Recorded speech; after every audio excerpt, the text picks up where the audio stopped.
researchers believe they have uncovered the first clear example of a treasure the ancient Egyptians brought home with them from the legendary lost land of Punt. It is a 3,300-year-old baboon skull, a remnant of animal that was revered in ancient Egypt but was not native to the land of the pharaohs. The legendary treasures of Punt. The ancient Egyptians wrote about the land of Punt and depicted it as a prosperous location from 2450 BC to 1155 BC. They went to Punt, which they referred to as God's land, to acquire gold, African blackwood, ebony, ivory, aromatic raisins, wild animals, and slaves. One of the most famous artworks created about this location is the Punt Colonnade on Hatshepsut's temple at Deir el-Bahari, demonstrating that her people brought her myrrh trees, gold, ivory, panther skins, and apes back from Punt. The travels to Punt for treasures also demonstrate the ancient Egyptians' nautical skills.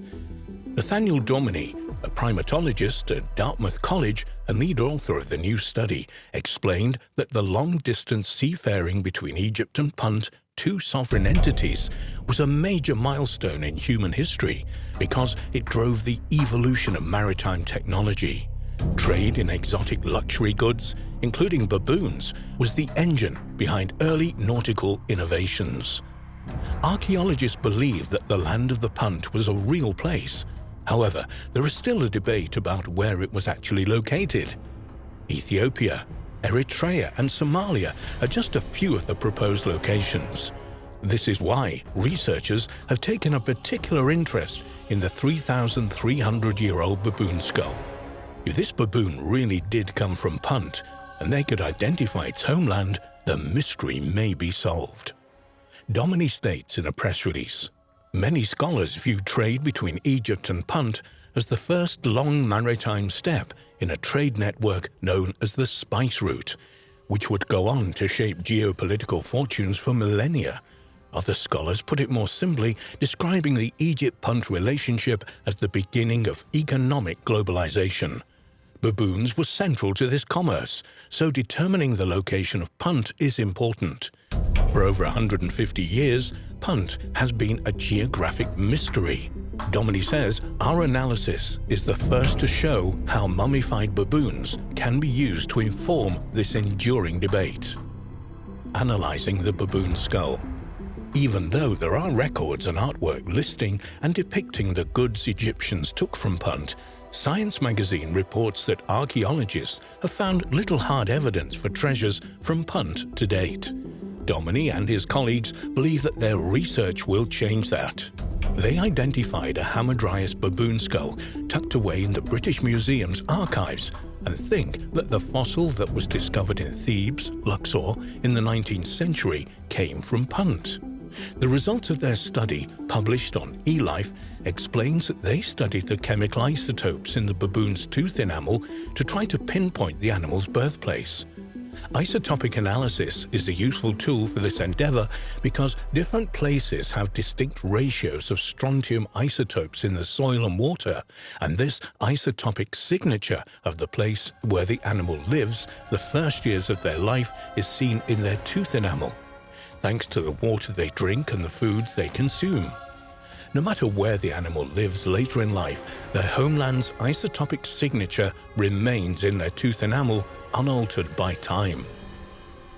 The results of the chemical analysis of the baboon skull show that the animal wasn't born in Egypt. In their paper, the researchers write that it came from a region that it encompasses much of present-day Ethiopia, Eritrea, and Djibouti, and portions of Somalia and Yemen. They write that this region corroborates the balance of scholarly conjecture on the location of Punt, and also is a testament to the tremendous reach of Egyptian seafaring during the 2nd millennium BC. Dominy says that this implies the baboon is the first known Puntite treasure. According to Science magazine, Catherine Bard, an archaeologist at Boston University, said that the baboon skull study provides another piece of evidence on where Punt was located.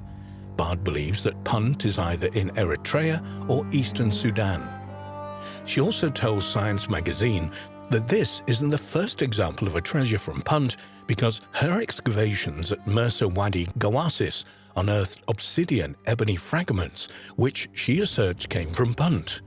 Dominy disagreed, saying that ebony, for example, was widely distributed across Africa, so Bard's discovery was not necessarily a treasure from Punt. The ancient Egyptians linked Hamadryas baboons to their god of wisdom and the creator of hieroglyphics, Thoth and Amun-Ra, the sun god. They considered the animals sacred and depicted them in their sculptures, reliefs, and paintings, even though they're not native animals to Egypt. Egyptologist Dr. Geraldine Pinch has also noted that baboons were connected with Duat, the underworld in ancient Egyptian religion, saying, "The image of the Thoth baboon beside a Wedjat eye occurs on magic wands as early as the 20th century BC. Two baboon form of the god Khons control the Book of the End of the Year. These contain lists of those who were destined to die and those who would live." Anaut Balaji has written that baboons were associated with ancient Egyptian kings too. For example, King Nama is shown as being transformed into a baboon known as the Great White One, as part of a rejuvenation festival scene.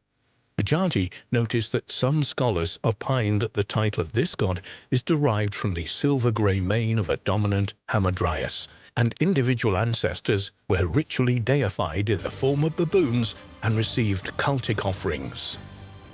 When archaeologists were excavating a dried-up lagoon known as Mercer Goasis, they discovered traces of an ancient harbour that had helped launch early voyages, like Hatshepsut's, onto the open ocean. Man-made caves in the area contain timber, rigging, limestone anchors, steering oars, reed mats, cedar planks, and the remains of one of the oldest sea-going ships ever discovered. These artifacts have offered proof of the Egyptians' nautical skills and also provided important clues to the location of Punt. A more recent discovery adds weight to the evidence that Punt was located somewhere in Africa and not on the Arabian Peninsula. Science in Poland reports that archaeologists and ornithologists have identified a depiction of a bird on the portico of Punti in the Temple of Hatshepsut as a secretary bird, Sagittarius serpentarius, a very large bird of prey found only in Africa, particularly around coastal regions in Sudan. For centuries, the land of Punt has been delegated to the realm of myth and folklore, but more and more recent findings are making it clear that Punt was not a mythical place, it's a real location that is still waiting to be found.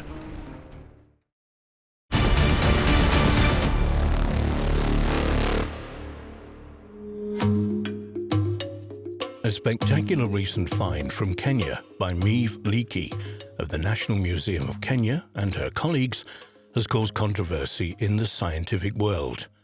The find, a damaged but almost complete skull and face, is claimed to be 3.5 million years old and belonged to an entirely new breed of early human. However, many scientists have objected to this identification due to apparent damage to the fossil, and the debate over whether it is indeed a new species is still continuing. Born on the 28th of July 1942 in London, English paleoanthropologist Dr. Meave Leakey is part of a family that has gained worldwide renown for decades of pioneering hominin research in Eastern Africa. She is the daughter-in-law of Lewis and Mary Leakey and wife of Richard Leakey, the famous paleontologists who have made several significant hominid finds in the last 50 years. In 2002, Meave Leakey, along with her daughter Louise, was named an Explorer in Residence by the National Geographic Society. In 2007, Leakey was a lead author of a study in the journal Nature that went against the predominant view of the ancestral lineage of Homo sapiens, namely that the species Homo habilis evolved into Homo erectus in linear succession. Currently, Dr. Leakey is a research professor in the Department of Anthropology, Stony Brook University, New York, director of Pleistocene research at the Turkana Basin Institute, Kenya, explorer in residence at the National Geographic Society, and co-leader with her daughter Louise of the Kubifora Research Project, the KFRP. In 2001, Meve and her daughter Louise and colleagues reported on the discovery of a 3.5 million-year-old skull that they believed belonged to a previously unknown hominin genus and species, the Kenyan flatface. Research assistant Justus Eris had made the find 2 years earlier while working with members of the Leakey family near the Lomkwi River in northern Kenya. The almost complete skull was battered and weathered, but for the Leakleys, cleverly represented a new breed of early human. It is the oldest near-complete human skull ever found. For the previous 2 decades, scientists had believed that a species better known as Lucy, named after the partial Ethiopian skeleton discovered in 1974, was our single common ancestor. Meve and Louise's discovery apparently demonstrated that humans did not descend from Lucy, and that, rather than a neat ancestral line linking us to chimps, there were likely numerous species of hominids living at the same time. According to Meve, the find was significant because it showed us that the situation was a lot more complex than we thought. Whilst Lucy was able to walk upright, she had an ape-like projecting mouth and heavy brow. The newly discovered skull, the only one of its kind so far identified, however, has a much flatter face and raised cheekbones. The brow is smaller and teeth are intermediate between typical human and typical ape forms, with fairly small molars compared to Lucy and her later relatives. Dr. Leakey said of the huge importance of the find, "This shows persuasively that at least 2 lineages existed as far back as 3.5 million years. The early stages of human evolution are more complex than we previously thought." Kenyan flat-faced man still had a long way to go in terms of brain power, however, possessing a brain cage no bigger than a modern chimp. The new find is said to come from a completely new genus, though this new group may, according to some researchers, already have 2 members. They have noted that the features exhibited look very similar to those of a skull discovered in 1972 on the eastern shore of Lake Turkana in the Kenyan Rift Valley by Meve Leakey's husband Richard. The skull, named 1470 Man, had a very human-like face, flat rather than protruding like an ape, and with small teeth. The age of 1470 Man was controversial for many years. It's believed by most researchers to be around 1.8 million years old and is assigned to the species Homo rudolphinus, usually regarded as a very primitive member of our own lineage. However, a few people believe the skull should not be attributed to Homo rudolphinus and needs to be re-examined. In Leakey's studies of the finds published in 2012, she stated that the specimen from Lake Turkana is a different species from the early Homo varieties previously known to have inhabited the area. These were Homo habilis, handyman, the assumed tool user, conventionally seen as the earliest known Homo species, and Homo erectus, the upright man, thought to be a direct ancestor of our own species. According to Leakey, with these new fossils we can definitely say there are 2 groups of non-erectus living side by side at Lake Turkana, as opposed to other species of Homo which had rather protruding faces. What would have struck you was how flat and broad the face was. Their brain case is beginning to get a little bit of a forehead because it's quite a big brain in there, but nothing like the brain of Homo erectus, which likely arose later. The study team wanted to avoid the previously proposed names for the flat-faced species Homo rudolphinus, as the relationships between the fossil specimens and the species names is still uncertain. The study team wanted to avoid the previously proposed name for the flat-faced species Homo rudolphinus, as the relationships between the fossil specimens and the species names is still uncertain. One fascinating question is how the 3 early humans would have coexisted without friction over food supplies, for example, existing between them. According to physical anthropologist William Kimball, given the facts that they were all terrestrial bipeds of one sort or another, differences in how the 3 species made a living and where they chose to live would have come down to diet, as opposed to, say, climbing ability. Perhaps it may just be that these early human species simply had no problems getting along with each other. Modern primates are generally very good at living together, Leakey commented. You can see troops of monkeys composed of at least 2 species, if not more. The study of the origins of man is understandably a controversial and complex area. Since Meave Leakey's initial discovery, the picture has been complicated even more by the identification in 2000 of a hominin now called Oronin tugenensis. This creature could represent an entirely new group of hominids, and is claimed to be the oldest human-like creature known to science, taking our lineage back to an astonishing 6 million years ago. In 2000, the research team of Bridget Sennett and Martin Pickford discovered fossil material consisting of a partial humerus, femur and mandible, a distant thumb bone and some teeth in the Tugen Hills of Kenya. The molars were covered with thick enamel like those of later hominins, and were small like our own. The discovery was nicknamed at the time Millennium Man due to its discovery date, and was dated to 6 million years ago and given the taxonomic classification Ororin tugenensis, original man from the Tugen Hills. Initially, paleoanthropologists were skeptical of the find, with many remaining so to this day, especially as the fossils were not made available to the scientific community. Although there is still a heated debate over the fossil, it is increasingly presented in published texts as hominin. Millennium Man lived around the time when genetic analysis suggests our oldest hominin ancestor split from the oldest ancestor of the great apes. This means there's a chance that Ororin tugenensis could be the fabled missing link, or at least one of them. In March 2003, paleontologist Tim White of the University of California, Berkeley, questioned the heritage of Meave Leakey's find. He argued that it was more likely to be a Kenyan variant of Lucy. White based his assertion on the fact that the cranium was cracked and distorted when discovered, making it possible that some of its apparently unique features, including its flat face and tall vertically oriented cheekbones, could have been caused by geological processes.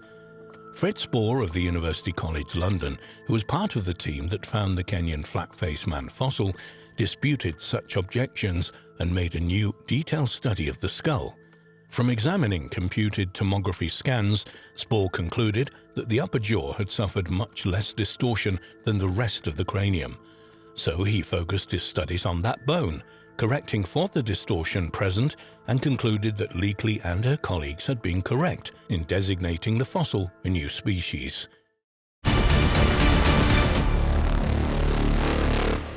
A mysterious small clay figurine of a human found in 1889 at Nampa, Idaho, has remained a controversial artifact since its discovery.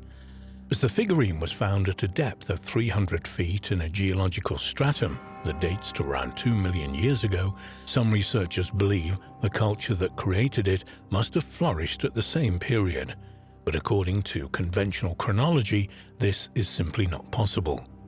In 1887, 5 gentlemen, James A. Pinney, Nathan Falk, Joseph Perrault, John Bernard, and M.A. Kurtz, formed a company to locate artesian water at the new town of Nampa, southwest Idaho. By July of 1889, their sand pump had reached a depth of over 300 feet. According to Mr. Kurtz, he was at the sand pump checking the contents coming out when, in his own words, he had the clay image in his hand and supposed it was a twig. I dipped it into a barrel of water standing near, washed it off and saw at once what it was. The tiny baked clay artifact was about 1.5 inches long, in the shape of a human.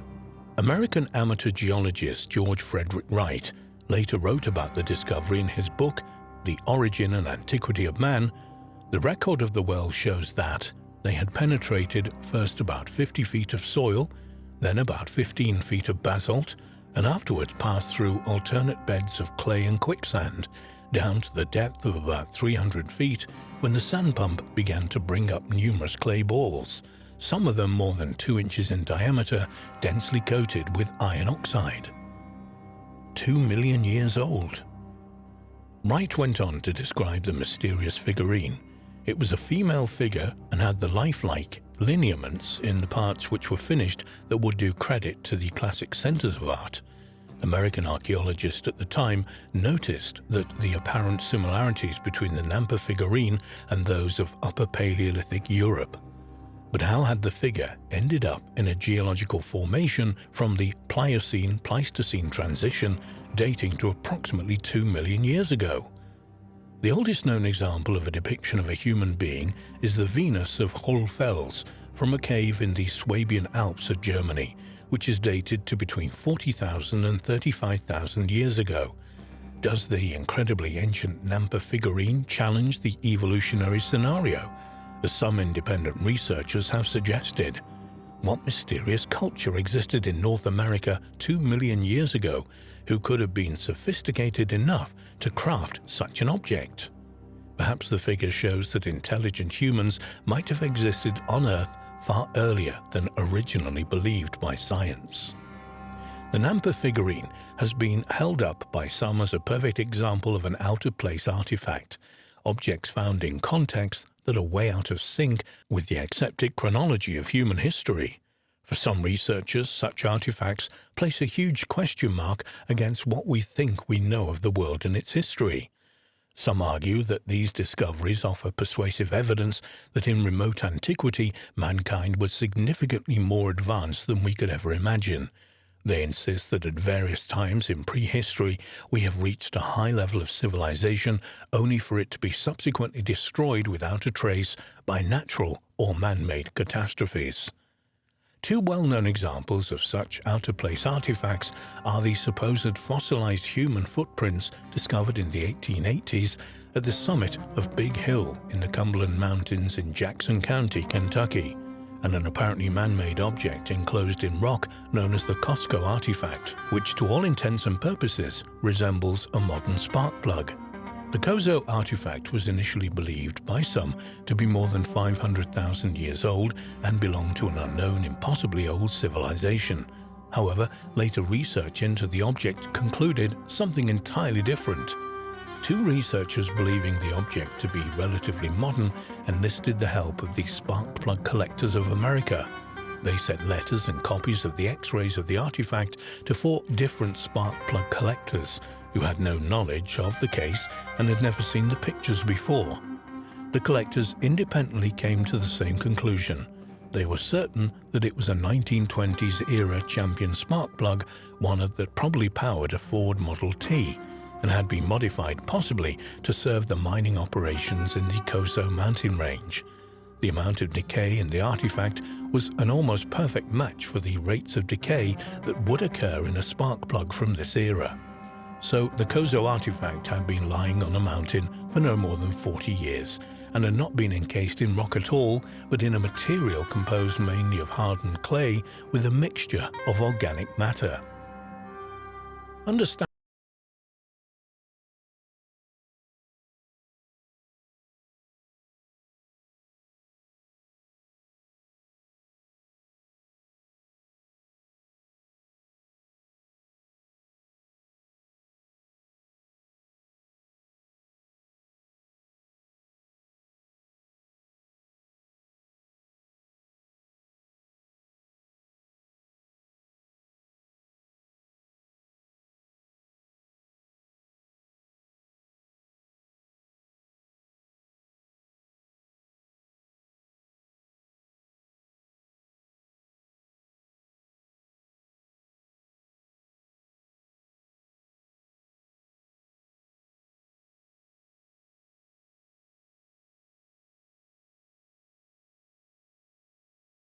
of George Frederick Wright, which is so critical for those who believe that the figurine is really 2 million years old, has also been called into question and revealed to be highly suspect. Wright's contemporaries were highly critical of his writing and did not take his work seriously as science. D.J. Brinton wrote a book review of Wright's Man and the Glacial Period in the journal Science in 1892. In this review, he states, Dr. Wright's last example is the feeblest of all the Nampa image, a beautifully formed clay image of a female said to have been brought up from a depth of 300 feet in the holing of an artesian well at Nampo, Idaho. It is sad to destroy illusions, but when this same image with its story was laid before a well-known government geologist, and he at once recognized it's a clay toy manufactured by the neighboring Pocatello Indians. The person displaying it replied with engaging frankness, "Well, now, don't give me away." As if that were not enough, the well-known government geologist was in fact J.W. Powell, who wrote in Popular Science Monthly in 1893, "In the fall of 1889, the writer visited Boise City in Idaho. While stopping at a hotel, some gentlemen called on him to show him a figurine which they said had been found in sinking an artesian well in the neighborhood at a depth of more than 300 feet. It was claimed that this figurine had been brought up from the bottom of an artesian well while the men were working. When this story was told, the writer, Powell, he simply jested with those who claimed to have found it. He had known the Indians that live in the neighborhood had seen their children play with such figurines, and had no doubt that the little image had lately belonged to some Indian children, and said the same. While stopping at the hotel, different persons spoke about it, and it was always passed off as a jest, and various comments were made about it by various people, some of them claiming it had given them much sport. When Powell later read George Frederick Wright's book, he was extremely surprised to discover that Wright had obtained the Nampa figurine and that he had actually published it as evidence of the great antiquity of man in the valley of Snake River. A certain Mr. McGee also attacked the honesty of the supposed discoverers of the ancient artifact, Kurtz and Doofs. In the 1894 second edition of Man and the Glacial Period, George Frederick Wright repeats McGee's assertions. "It is a fact," says McGee, "that one of the best-known geologists of the world chanced to visit Nampa while the boring was in progress, and the figurine and the pretty fiction were laid before him. He recognized the figurine as a toy such as the neighboring Indians give their children and laughed at the story, whereupon the owner of the object enjoined secrecy, pleading, 'Don't give me away. I fooled a lot of fellows already, and I'd like to fool some more.'" What does the Nampa figurine represent? In the years since its discovery, a lot of research has been done into the culture of the Native Americans local to the area where the figure was found.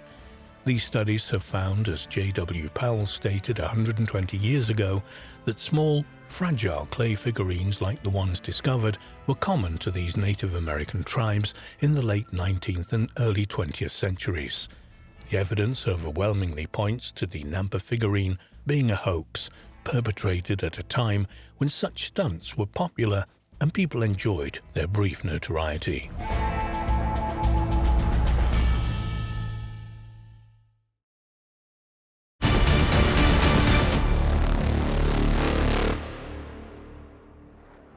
The scientific discovery of fossilized trees dating back more than 260 million years has shocked the scientific community. Together with other recently discovered fossilized plant and tree discoveries on Antarctica, these finds suggest something that should not be, that the world's coldest, driest continent was once green and forested. Amongst other things, scientists have had to come up with an explanation of how trees were able to survive within a few degrees of latitude of the South Pole itself, where it's dark for 6 months of the year. But what does all this mean for scientific theories about Antarctica? Will they have to be changed? An ancient forested Antarctica. Over 100 years ago, Royal Naval officer and explorer Robert Falcon Scott's ill-fated expedition to Antarctica discovered fossils of plants on the Beardmore Glacier less than 310 miles from the South Pole. The expedition's chief scientist, Edward Wilson, recorded these remarkable findings in his diary, writing that most of the bigger leaves were like beech leaves in shape and venation. At the time, these discoveries were dismissed by scientists as mistaken or exaggerated.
transantarctic mountains, where, high up on glaciated peaks, she and her team found a sedimentary layer packed full of fragile leaves and twigs.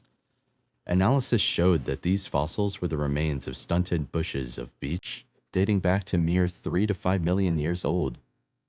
Consequently, they were some of the last plants to have lived on Antarctica before the deep freeze set in. But other fossil discoveries from the continent reveal the incredible fact that truly subtropical forests existed on Antarctica during much earlier times, during the age of dinosaurs. According to Dr. Vanessa Bowman, who works with Francis at the University of Leeds, go back 100 million years ago, and Antarctica was covered in lush rainforests similar to those that exist in New Zealand today.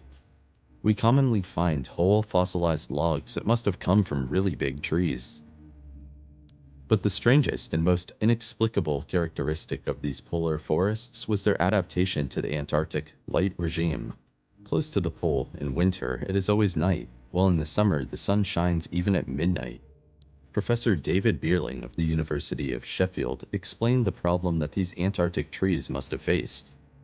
During prolonged periods of warm winter darkness, trees consume their food store, and if this goes on for too long, they will eventually starve. To understand how these Antarctic trees survived against such seemingly insurmountable odds, Professor Bieling investigated the types of plants that once grew on Antarctica.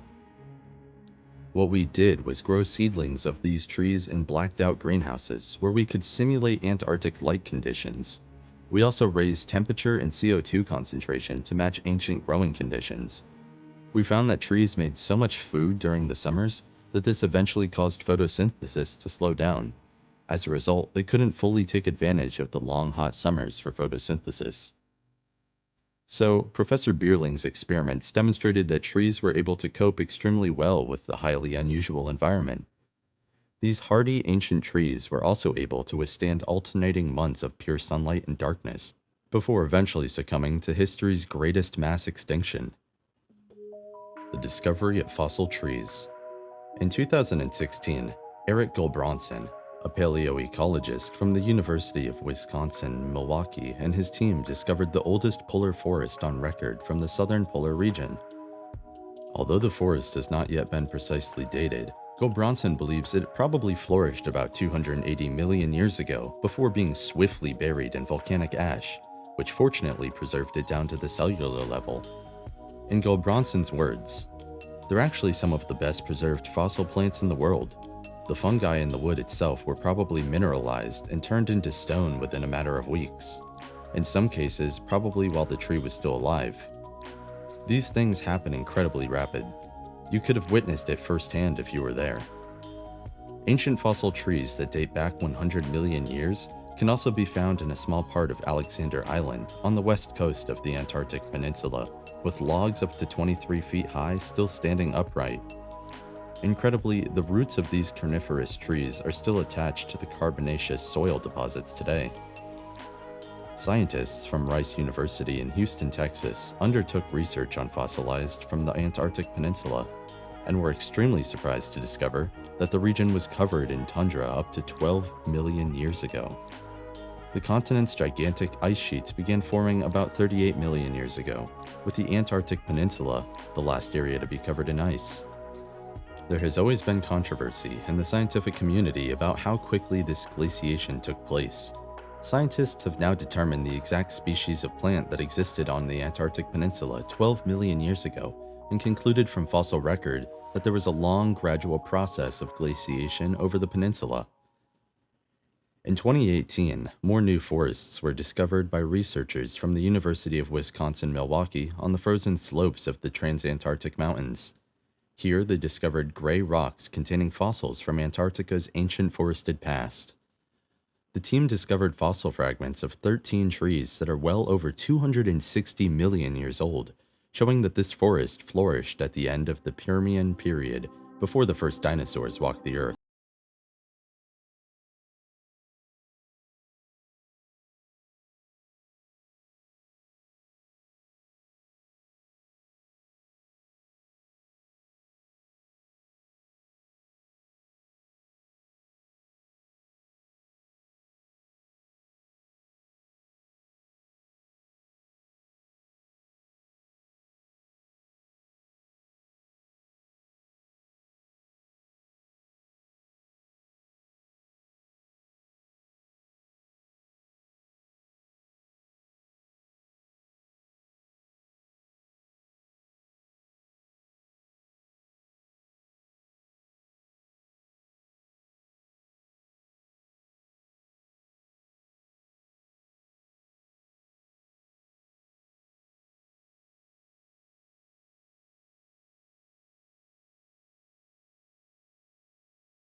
continent lie in wait.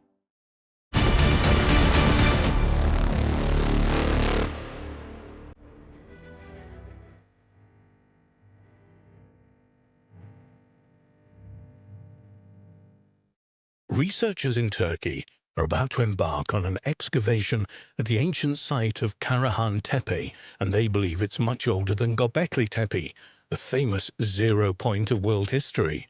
If you were to ask any professor of history or even a self-respecting armchair archaeologist to name the oldest monument ever discovered, they would have all said Göbekli Tepe. But now, that answer might be Karahan Tepe, and this is creating a lot of excitement in archaeological circles. Karahan Tepe is said to be much older than Göbekli Tepe. Archaeologists have been working at the Karahan Tepe site, which is often called the sister site of Göbekli Tepe, since 1997.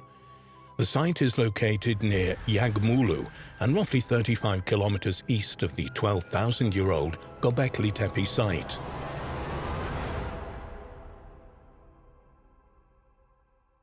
Over the years, archaeologists have made a series of amazing discoveries at the Karahan Tepe site.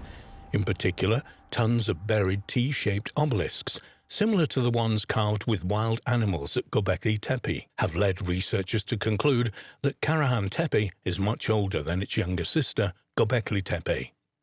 Head of excavations at Karahan Tepe, Dr. Nesmi Karul, said that 12 spots estimated to be in the same period as Göbekli Tepe are now known in the region, one of which is the Karahan Tepe. Speaking at the 10th International Resort Tourism Congress, Culture and Tourism Minister Mehmet Nuri Ersoy said that an intensive and rapid excavation program continues in Karahan Tepe, which to date has yielded 250 obelisks featuring animal figures. Ersoy claims that planned excavations will prove the settlement at Karahan Tepe will be much older than the 12,000-year-old Göbekli Tepe. A 2016 National Geographic article recounted the fascinating story of the discovery and preservation of Göbekli Tepe. Professor Klaus Schmidt, a German archaeologist who led excavations at the site, argued before he died in 2014 that a vast labor force needed to build the enclosures, and that this construction project pushed people to develop agriculture as a way of providing predictable food and perhaps drink for workers. At the 2015 World Economic Forum in Davos, Switzerland, Turkey's Dogus Group announced that they plan to spend $15 million over the next 20 years in partnership with the National Geographic Society on the Göbekli Tepe site. And Dogus Group chairman Ferit İhsanek said in a press release that the reason so much cash was being spent on Göbekli Tepe was because this prehistoric temple was the zero point in time. Karahan Tepe may well be Göbekli Tepe's older sister. While Göbekli Tepe holds the world record in media headlines and elsewhere as the earliest temple of its type ever discovered, there are several other contenders for this crown in Turkey. According to Jens Notroff, an archaeologist at the German Archaeological Institute who is working on Göbekli Tepe site, smaller versions of the pillars, symbols and architecture carved into stone at Göbekli Tepe have been found in settlements up to 125 miles away, including Karahan Tepe. Professor Notroff told National Geographic that Göbekli Tepe probably served the region as a cathedral, and therefore the surrounding sacred sites were like parish churches. The scientist also thinks hunter-gatherers traveled long distances to meet, worship, and help build new monumental structures through vast community projects that included grand feasts to display wealth. Returning to Karahan Tepe, according to a report in Daily Sabah, many more years of excavations and research must be conducted to determine what exactly it was used for. However, while it does happen, scientists seldom make big claims without equally big proof, and in this instance, the researchers think that when they ultimately get to Karahan Tepe's excavation center, it will be much older than 12,000 years. The archaeologists at Karahan Tepe are also convinced that they have a new zero point in world history. The mayor says the site will become a priority in place of Göbekli Tepe, and it will become a new focus of national, archaeological and tourist attention. Karahan Tepe is the sister to the enigmatic Göbekli Tepe that sits around 23 miles southeast of Göbekli upon an elevated limestone ridge. It has many striking similarities to Göbekli. Firstly, it consists of T-shaped pillars, 266 of them that mostly form parallel rows. The pillars have relief carvings, and the site appears, like Göbekli, to be deliberately buried under a great artificial mound, although this could be natural, as after 10,500 years of accumulation of dirt, combined with high winds, could have covered it back up. The comparisons do not end there. It also has serpent relief carvings, strange rock indentations, large cut marks, porthole stones, and an unfinished T-shaped pillar still in the quarry, the focus of this article.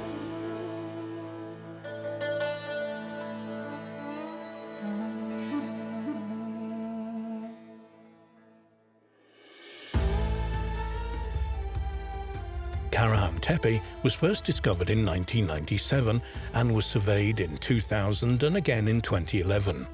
Like Göbekli Tepe, it's located within the boundaries of Sanliurfa, ancient Edessa, the birthplace of Abraham, around 30 miles from the city.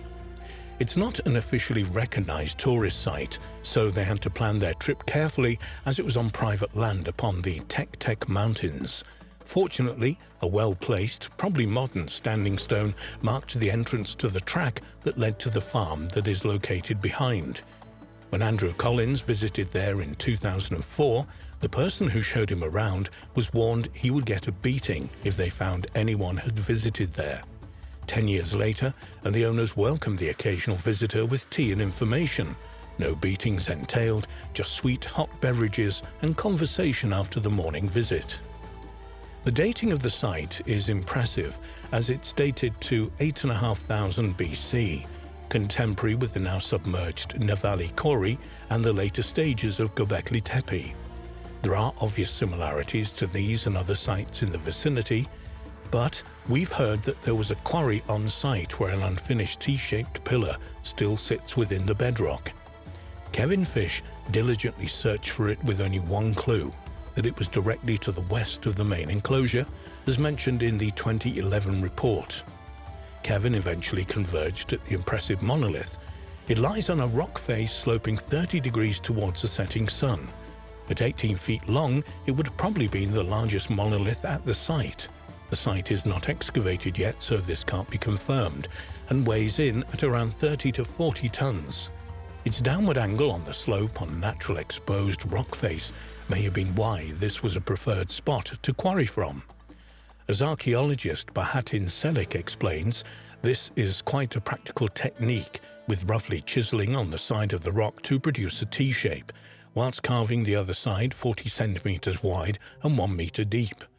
The solid pillar separated from the bedrock with this technique and can easily be removed from the quarry with the help of a slope. Andrew Collins decided to measure it and discovered it was indeed 18 feet, 5.5 meters in length, with a maximum width of 6.6 feet, 2 meters, across its T-shaped head. This is similar in size to the twin monoliths at the center of Göbekli's enclosure, C and D.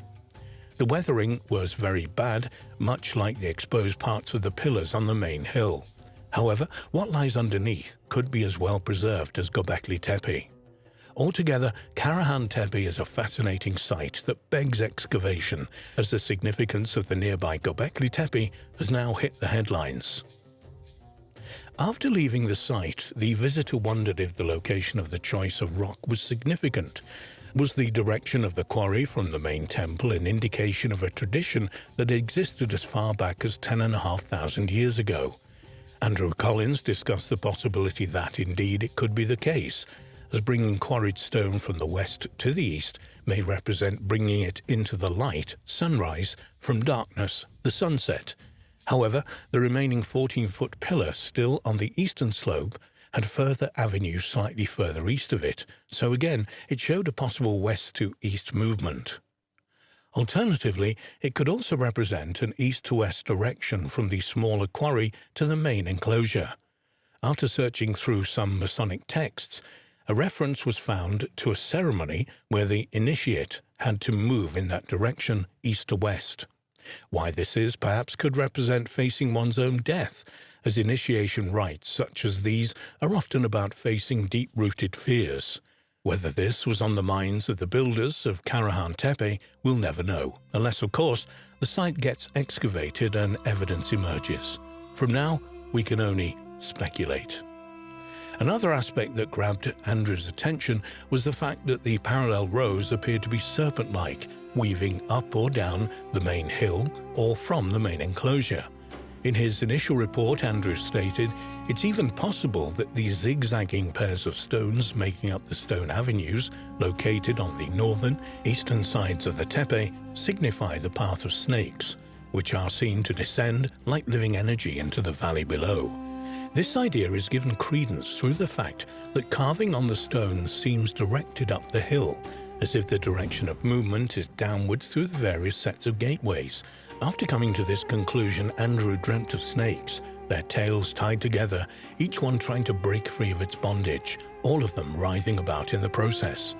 With this dream came the impression that the snakes represented the containment, flow, and energy of the stone's avenues at Karahan Tepe, an interesting concept if nothing else.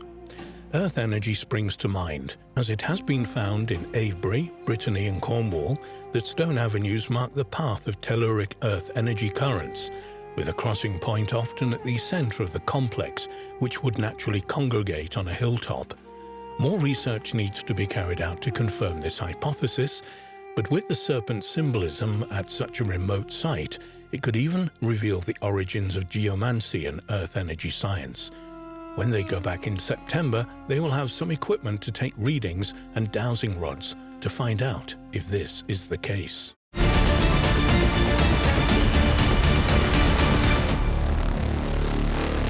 A woman's skull, the oldest known human remains ever found in Antarctica, discovered lying on Yamaha Beach at Cape Sheriff in Antarctica's South Shetland Islands, has become one of the continent's biggest mysteries. No surviving documents have ever been discovered to explain how or why a young woman came to be in Antarctica during this era. But now, new evidence may have finally been found to solve the case. Antarctica is about 5.5 million square miles in size, and thick ice covers about 98% of the land.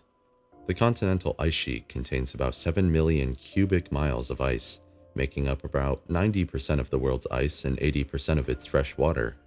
Although Antarctica has a fascinating history of human activity in the region, it extends back only about 200 years. Indeed, the majority of what is known about Antarctica has been discovered in the last few decades. Remote, inaccessible, and hostile, Antarctica was the last continent to be discovered, and knowledge of the South Polar region was collected slowly. The real nature of Antarctica was shown for the first time as long as the 18th century by the second voyage of the English navigator, Captain James Cook. Mariners who followed Cook into high southern latitudes of the icy continent did so because of his reports of huge numbers of whales and seals. On the 16th and 17th of November, 1820, American seal hunter Nathaniel Brown Palmer, then 21 years old, commanded the 47-foot-long sloop Hero, which entered the Orleans Strait and came very close to the Antarctic Peninsula. Palmer and his men became the first Americans and the third group of people to discover the Antarctic Peninsula. While there, Palmer met Russian captain Thaddeus Bellingshausen on a major national expedition that circumnavigated Antarctica eastward. The highly controversial question of who was first to sight land in Antarctica has never been resolved. British, Russian, and US ships were all present in the Antarctic Peninsula area in the early 1820s when the first sightings occurred. However, the first documented landing of the continent was not until decades later, on January 24, 1895, when the Norwegian whaling ship Antarctic landed a party at Cape Adare on the northern Ross Sea.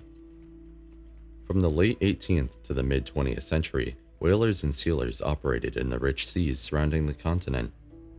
From the mid-20th century onwards, scientific investigation replaced whaling and sealing as the primary year-round human activity in Antarctica.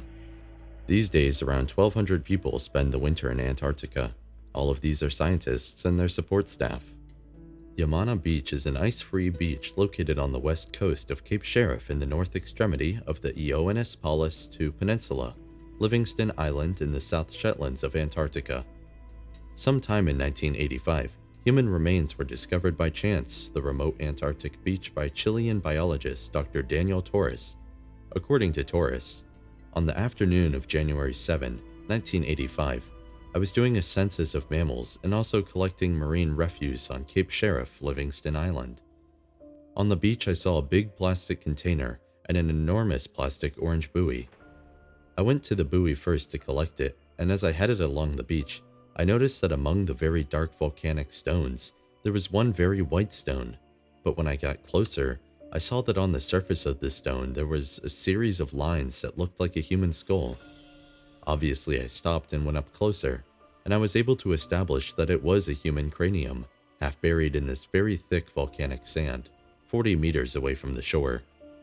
I started very slowly separating the pebbles until I could pull out the top part of the cranium, and as the upper jaw bones were missing, I was looking for the other remains until I found them.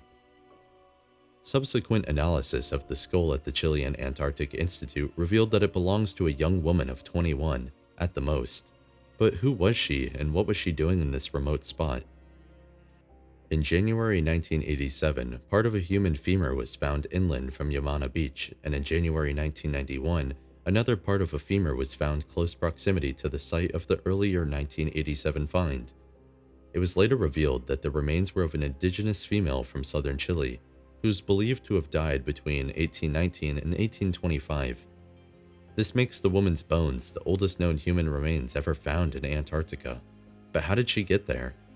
The traditional canoes of the indigenous Chileans could not possibly have managed such a long voyage through extremely rough seas.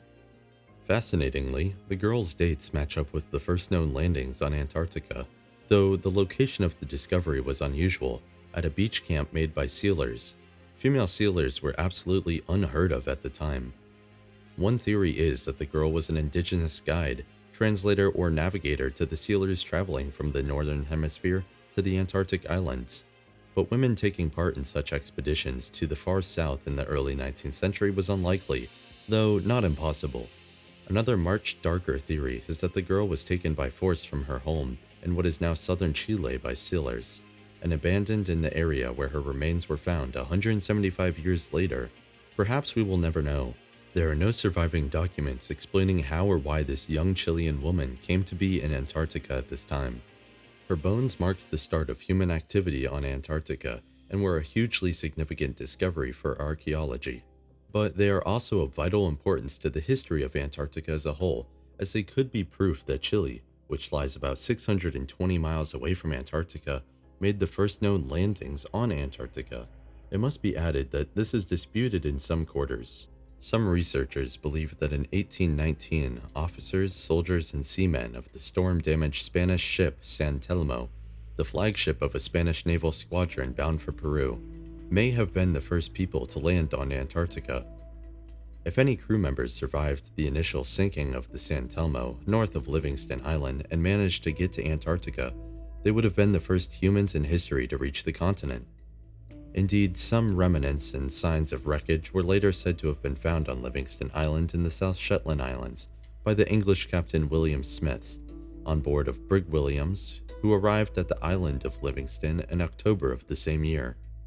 The Antarctic Treaty System was first signed in 1959, but in 1998, a protocol on environmental protection was added stating that Antarctica is to be a natural reserve, devoted to peace and science, and forbids all activity relating to the Antarctic mineral resources, except as is necessary for scientific research.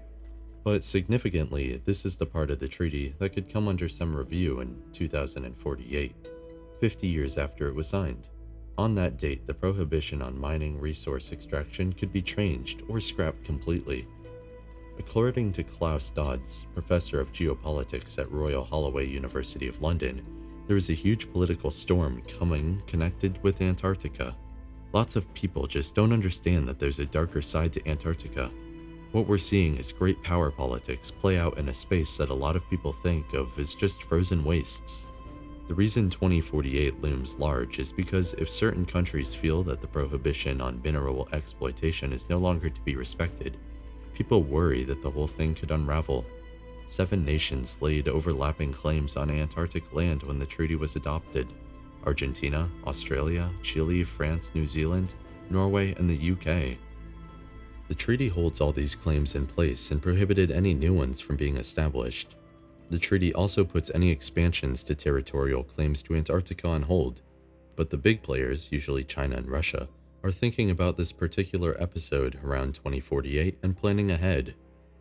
Of course, when human remains like the Chilean girl or objects are found in the ice, it ignites feelings of territorial naturalism. If Chile could use these remains to demonstrate that it had people living in Antarctica earlier than other nations making land claims, well, then they would be in a much stronger position in negotiations.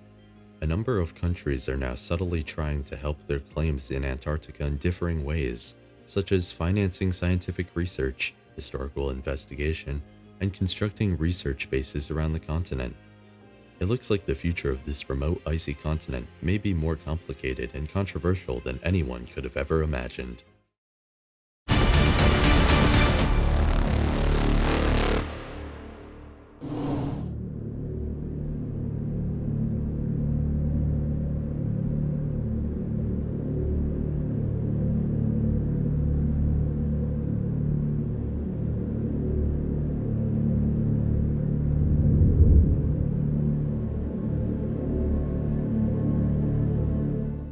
Archaeologists are preparing to launch the 3rd major excavation of an important site on the Jiroft Plain in the Halil River of southeastern Iran. The Konar sandal remains were exposed after flooding in 2001 near Jiroft in Iran.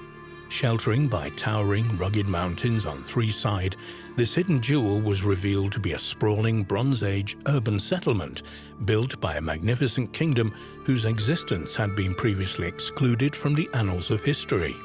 The discovery led some experts to hypothesize that the long-lost Jiroft culture was actually the cradle of civilization before the emergence of Sumer or Mesopotamia. The excavated area in Iran's Kerman province has been named Konar Sandal. Its central feature is a pair of massive burial mounds separated by a distance of approximately 1 mile, 1.6 kilometers, which have been designated as Konar Sandal A, north, and Konar Sandal B, south. The site is located near Jiroft in southeastern Iran. Beneath Mound A, archaeologists found a stone structure they believed was used for religious purposes. Under Mound B, they found the remains of a 2-story fortified citadel anchored to a base that covered more than 33 acres, 13.5 hectares.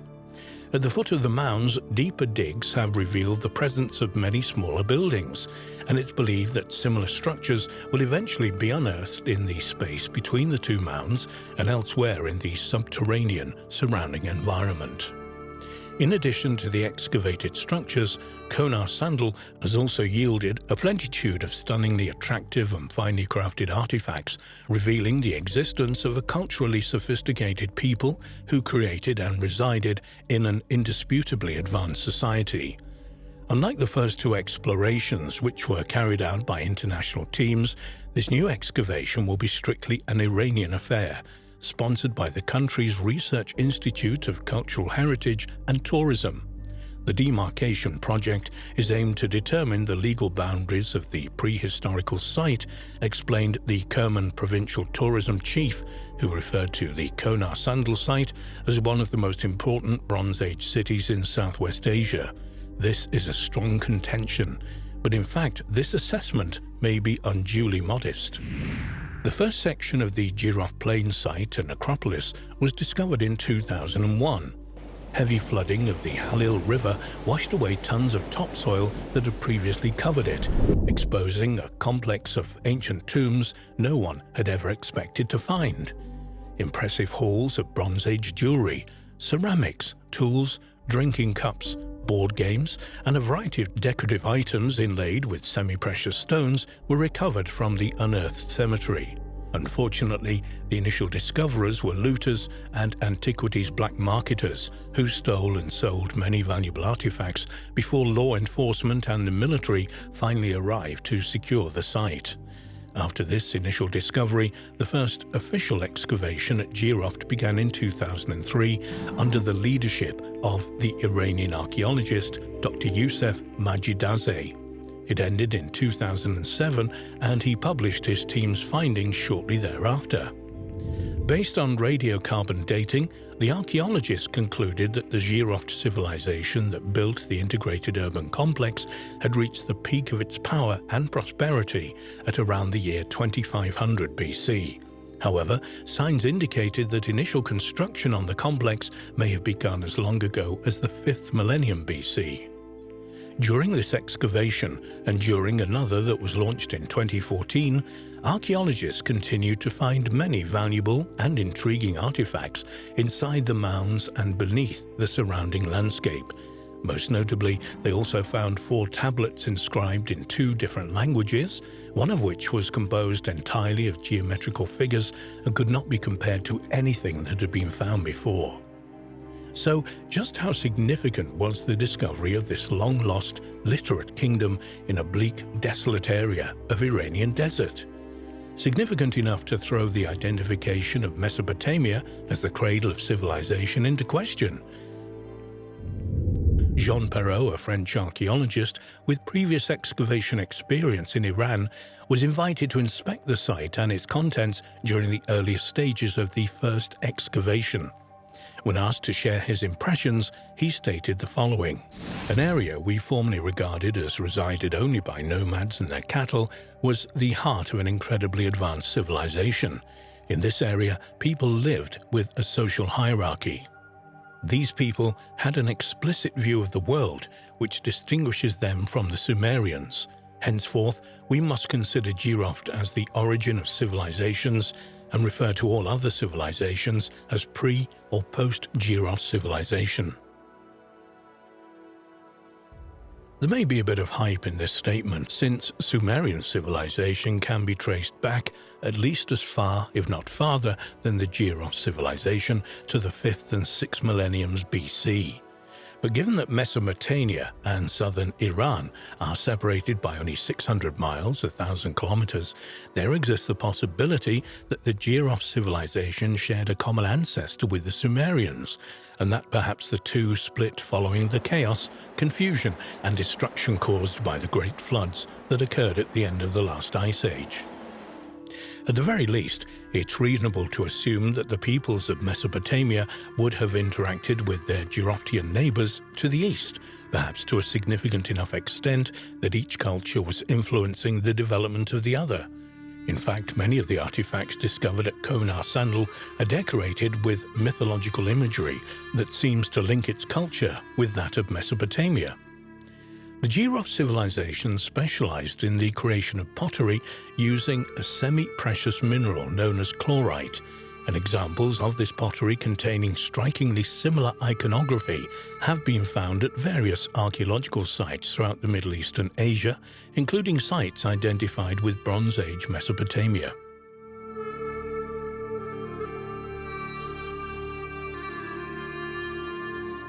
Different interpretations of the exact identity of the lost Jiroft civilizations have been offered. Dr. Majid Zida believes that he and his colleagues may have discovered the site of the legendary land of Aratta, a glorious Atlantis-like kingdom from the Bronze Age that mysteriously disappeared from the pages of history in the far distant past. However, knowledge of Aratta comes primarily from Sumerian poems, which has led some to question whether such a place ever existed at all. An alternative theory suggests that the newly discovered Iranian civilization may be the ancient kingdom of Mahashi, which was located in southern Iran and is known to have been involved in conflicts with the Mesopotamian kingdom of Akkad in the 3rd millennium BC. A final answer to the riddle of the Jiroft civilization may never be found, but the fact that it existed at all is forcing archaeologists and historians to reassess everything they thought they knew about the primacy and importance of Mesopotamia to world history. Mesopotamia has not been diminished, but going forward, it may have to share the title Cradle of Civilization with its cousin from the east.